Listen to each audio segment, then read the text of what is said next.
Student, welcome back to ममता दा school. तो कैसे हैं आप सब? आई होप सो आप सब अच्छे होंगे। तो ममता दा स्कूल में आप सभी का स्वागत है, वेलकम है। और आज हम आपके लिए क्लास की वीडियो लेकर आए हैं और आज हम आपको हिंदी पढ़ाएंगे। और हिंदी में जो हमारा टॉपिक होगा वो शब्द होगा, शब्द विचार।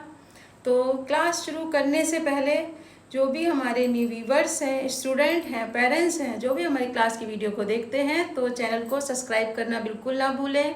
बेल आइकन पर जाकर प्रेस करें, हिट करें, ताकि आप हमारे सब्सक्राइबर बन जाएं। और हमारी जो पीछे के जितने भी वीडियोज़ हैं क्लास की, प्रीवियस की, हिंदी, इंग्लिश, मैथ, सारे सब्जेक्ट जो भी मैं बनाती हूँ, एक्टिविटियाँ हैं, जीके हैं, तो आप उनको देख सकें। तो चलिए क्लास शुरू करते हैं, स्टार्ट करते हैं। शब्द विचार। शब्द क्या होते हैं, शब्द कितने प्रकार के होते हैं, वो मैं आज आपको समझ। तो शब्द क्या होते हैं, शब्द कैसे बनते हैं, ये हम इस क्लास में आज समझेंगे। शब्द, सबसे पहले तो यदि हम वर्णों को उल्टा कर दें तो शब्द बनेगा। वर्णों को उल्टा कर दें, वर्ण क ख ग च छ ज, जो ये वर्ण होते हैं, अगर हम इनको क्रम में लिखेंगे तो शब्द नहीं बनेगा।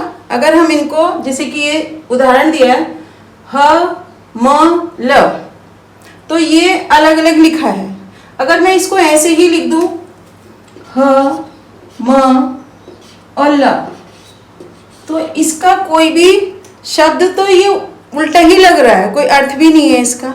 तो अगर हम इसको उल्टा करके लिखते हैं तो क्या बन जाता है? महल, महल। तो क्या बन जाता है? महल। दूसरा है र प्लस घ, ये भी उल्टा लिखे, सीधे सीधे क्रम में लिखा है यहाँ पर वर्णों में। अगर हमें शब्द बनाना है तो हम इसको उल्टा कर देंगे, तो घर, घर। तीसरा उदाहरण है हमारा ब प्लस ला प्लस ता। अगर मैं इसको ऐसे ही लिख दूं जैसे ये लिखा है, तो इसका कोई शब्द उल्टा ही, कोई अर्थ ही नहीं निकलेगा, ना कोई शब्द है ऐसा, कोई सुना ही नहीं होता है। तो अगर हम इसको उल्टा करके लिखते हैं वर्णों को, तो इसका जो बनता है तालाब, इसका क्या बनेगा? तालाब। तो इससे हमें, आपको ये समझ में आना चाहिए, जो हमारा परिभाषा है, जो शब्द बनते हैं वो हमारे होते हैं कि अगर हम वर्णों को उल्टा करके लिखते हैं तो हमारा शब्द बनता है जिसका एक अर्थ भी होगा। तो हम आगे समझेंगे कि शब्द कितने प्रकार के होते हैं। तो शब्द हमारे दो प्रकार के होते हैं, सार्थक और निरर्थक। वे शब्द, सार्थक शब्द क्या होते हैं? विभिन्न वर्णों के मेल से बने हुए ऐसे शब्द जिनका कोई ना कोई अर्थ होता है, वे शब्द सार्थक शब्द कहलाते हैं। जैसे बालक, माता, ताला आदि। और भी सभी शब्द सार्थक हैं, अगर जिसका भी अर्थ निकलता है वो शब्द हमारे सार्थक शब्द होते हैं। तो शब्द दो प्रकार के होते हैं। पहला हमारा सार्थक है, जिसका कोई अर्थ होता है, वो सार्थक शब्द होता है। दूसरा है निरर्थक। निरर्थक मतलब मीनिंगलेस।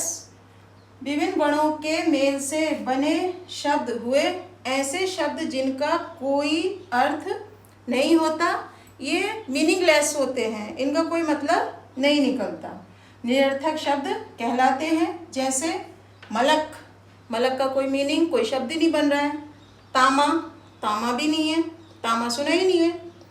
कलाब, जैसे मैंने उदाहरण में भी अभी समझाया था, कलाब। कलाब का अगर सार्थक बनाना है तो तालाब होगा, उसको उल्टा करना होगा हमें। शब्द बनाने के लिए, सार्थक बनाने के लिए वर्णों को उल्टा करना होगा आदि। तो शब्द हमारे दो प्रकार के होते हैं, सार्थक और निरर्थक। जिसका अर्थ होता है वो सार्थक होते हैं, जिनका अर्थ नहीं होता वो निरर्थक होते हैं।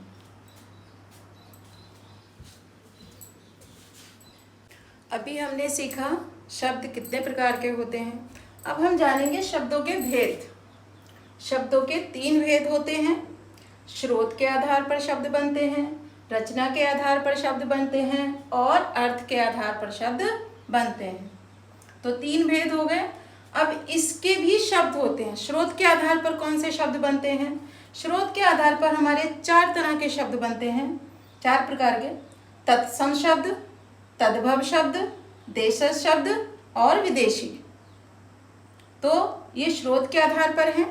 सबसे पहले हम जानेंगे कि स्रोत के आधार पर जो ये तत्सम, तद्भव, देशज और विदेशी शब्द बनते हैं, तो ये कैसे बनते हैं और ये तत्सम और तद्भव क्या होते हैं, क्योंकि तत्सम और तद्भव शब्द में बहुत से बच्चों को डाउट रहता है, बच्चे कंफ्यूज हो जाते हैं। तो आज हम इसको अच्छे से जानेंगे, तत्सम और तद्भव। स्रोत के आधार पर तत्सम तद्भव, अभी हम दो परिभाषा बता रहे हैं। तत्सम शब्द का अर्थ है तत् प्लस सम, अर्थात तत् संस्कृत भाषा के समान है। ये संस्कृत भाषा से लिए हुए शब्द है। हिंदी भाषा के वे शब्द जो संस्कृत भाषा के समान है। सम का मतलब होता है समान, बराबर, सामान्य और बिना किसी परिवर्तन के हिंदी भाषा में प्रयुक्त हो रहे हैं, उनमें कोई बदलाव नहीं होता है। तो तत्सम शब्द संस्कृत भाषा से लिए गए हैं, संस्कृत भाषा के शब्द हैं जो कि हिंदी में आज भी प्रयोग में लाए जाते हैं। उन्हें तत्सम शब्द कहते हैं। जैसे सूर्य पढ़ते हैं, तरु, चंद्र, जल, नीर, तो ये संस्कृत भाषा के शब्द हैं। तो और ये बताऊंगी, तो तत्सम शब्द संस्कृत भाषा से लिए जाते हैं और इनमें कोई, इनके अर्थ मतलब इन शब्दों में कोई भी परिवर्तन नहीं होता है। तो अगर संस्कृत भाषा का शब्द है तो वो शब्द कौन सा होता है? तत्सम शब्द होता है। तो तत्सम शब्द संस्कृत भाषा का शब्द है। तद्भव शब्द का अर्थ है तत् प्लस भव, अर्थात तत् संस्कृत से भव पैदा हुए, भविष्य पैदा हुए शब्द, वे शब्द जिनका उद्भव मतलब उत्पन्न हुए संस्कृत भाषा से, जिनका उद्भव संस्कृत भाषा से हुआ है, मतलब वो उत्पन्न हुए संस्कृत भाषा के शब्द हैं, उन्हें तद्भव शब्द कहते हैं। ये हिंदी में प्रयोग में लाए जाते हैं और इनका अर्थ चेंज हो जाता है। जैसे कि अग्नि से आग, सूर्य से सूरज, मित्र से दोस्त, गृह से घर। तो इनका अर्थ एक ही है लेकिन नाम अलग अलग है। अग्नि तद्भव है, तत्सम है, और आग तद्भव, सूर्य तत्सम और सूरज तद्भव, मित्र तत्सम, दोस्त तद्भव। तो ये है हमारे तत्सम शब्द और तद्भव शब्द। तो अगर आपको पहचान करनी है, आपसे पूछा जाता है तत्सम और तद्भव।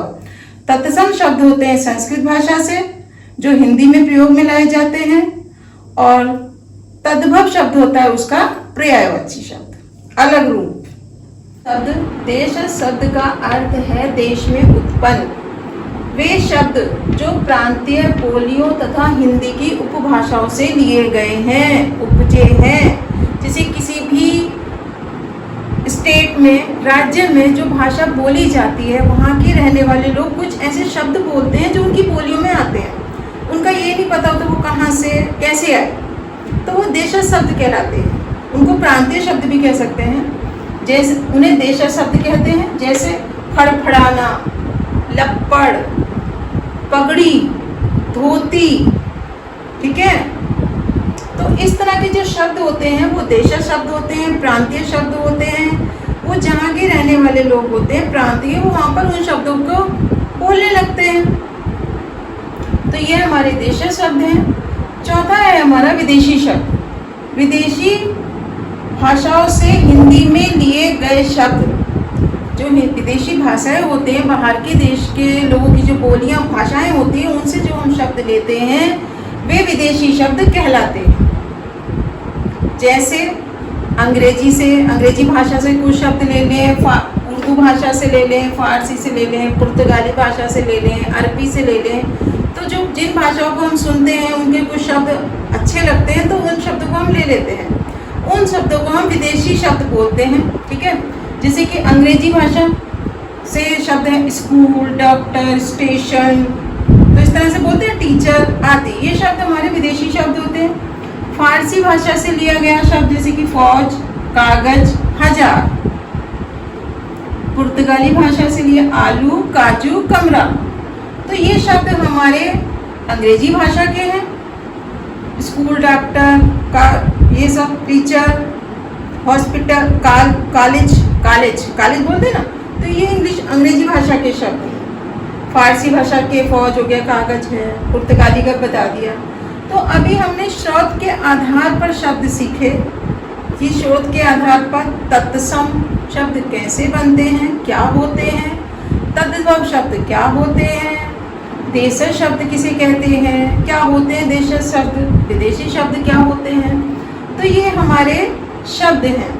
ये शब्दों का पहला भेद था। अभी तक हमने हिंदी के तत्सम और तद्भव शब्द की परिभाषा समझी, देशज शब्द की समझी, विदेशी शब्द की समझी। ये शब्द हमारे स्रोत के आधार पर शब्द थे, शब्दों के भेद। तो हिंदी के प्रमुख तत्सम और तद्भव शब्द हैं कुछ, ये उनके उदाहरण वो मैंने यहाँ पर दिए हैं, आपको समझा देती हूँ एक बार। दंत का, ये तत्सम, ये संस्कृत का है। दांत, ये हिंदी का। गणना, हिंदी है गिनती।